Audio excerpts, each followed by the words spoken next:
Dans ce deuxième exercice, nous allons créer un cadre ici qui correspond donc aux dimensions du mur. Nous allons aussi créer donc une courbe et l'importer dans Grasshopper. Pour ça, je commence par créer une nouvelle définition, File, ici, New Document. Pour créer un rectangle, je me tourne ici vers Curve, ici, Curve, Primitive, et ici, je vais trouver une série de rectangles. Je vais me tourner vers Rectangle à partir de 2 points.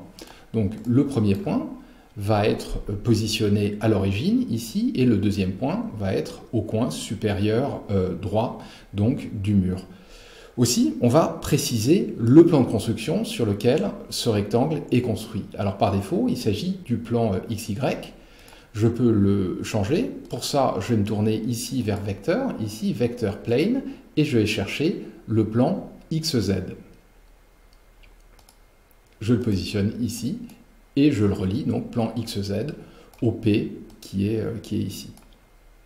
Si je positionne mon curseur sur A, ici, je constate qu'un point par défaut est intégré au curseur. Il s'agit de l'origine, le point aux coordonnées 0, 0, 0. Ici, le point B, je vais modifier ses coordonnées.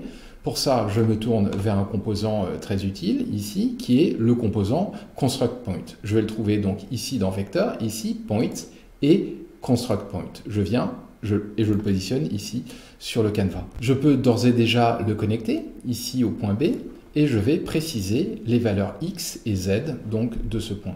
Pour ça, j'ai la possibilité ici de créer un curseur. Pour ma part, ici, je vais me tourner vers un panel. Donc un panel, c'est un bloc-notes.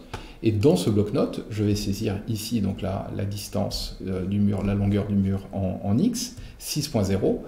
Attention, pas d'entrée ici, ça risque de générer une erreur.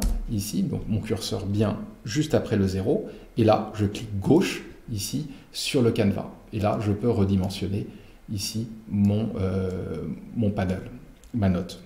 Je le connecte maintenant à l'entrée X du ConstructPoint. Je vais répéter l'opération en allant chercher un nouveau panel. Ici, je clique et donc là, il s'agit de la hauteur du mur. Pour ça, je double-clique et je saisis 3.0 et clic gauche ici, je le redimensionne et je le connecte à la valeur Z ici.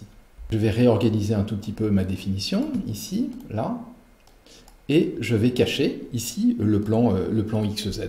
Donc pour ça, je le sélectionne et j'effectue ici un clic droit et Preview. Attention, pas Enable, puisque Enable le désactiverait. Ici, je veux simplement ne pas le visualiser et je clique.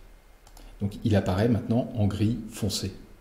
À ce stade, je vais basculer dans la vue de face, ici, et venir dans Rhino et dessiner une courbe. Donc pour ça, ici, je me tourne vers courbe à partir de point de contrôle, donc clic gauche ici, et je vais créer une courbe 3D à partir de 4 points de contrôle ici, par exemple.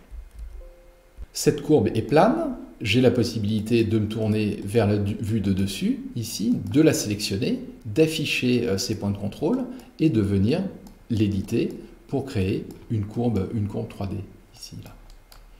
Donc là, cette courbe, ici, là, je vais faire quelque chose comme ça. Je peux la visualiser maintenant dans la vue de perspective, ici, et bien constater donc sa nature 3D. Cette courbe, je veux maintenant l'importer dans ma définition. Pour ça, je me tourne vers Param, ici, Géométrie, et je vais chercher le composant Curve. Je le positionne ici sur mon canevas. Donc il apparaît en orange, il est dans l'attente en fait d'une importation de géométrie. Je me positionne ici mon curseur, clic droit et je me tourne vers Set One Curve ici. Grasshopper me demande de sélectionner la courbe, je me tourne vers la courbe créée dans Rhino et la voici donc, et voici le param qui apparaît en gris clair. À ce stade, je peux désactiver les points de contrôle et j'ai la possibilité de sélectionner la courbe ici et de la masquer dans Rhino. Donc celle-ci reste visible dans Grasshopper dans la mesure où elle est visible par le biais ici du param. Avant de terminer cet exercice, je vais annoter ma définition. Donc pour l'annoter, je vais sélectionner, je vais utiliser ici, je vais détourner la fonction du groupe ici. Je sélectionne ici le param curve et je positionne mon curseur ici à l'extérieur, clic droit et groupe ici. Donc là, je sélectionne maintenant le groupe, j'effectue un clic droit, et ici, je vais donc le renommer courbe importée à partir de remove. Je sélectionne maintenant le rectangle, clic droit, ici, groupe, et clic droit, cadre,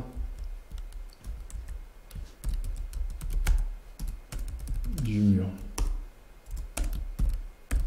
Voilà. Donc ici, il s'agit de la longueur, donc longueur L du mur, et ici j'ai la hauteur du mur, H.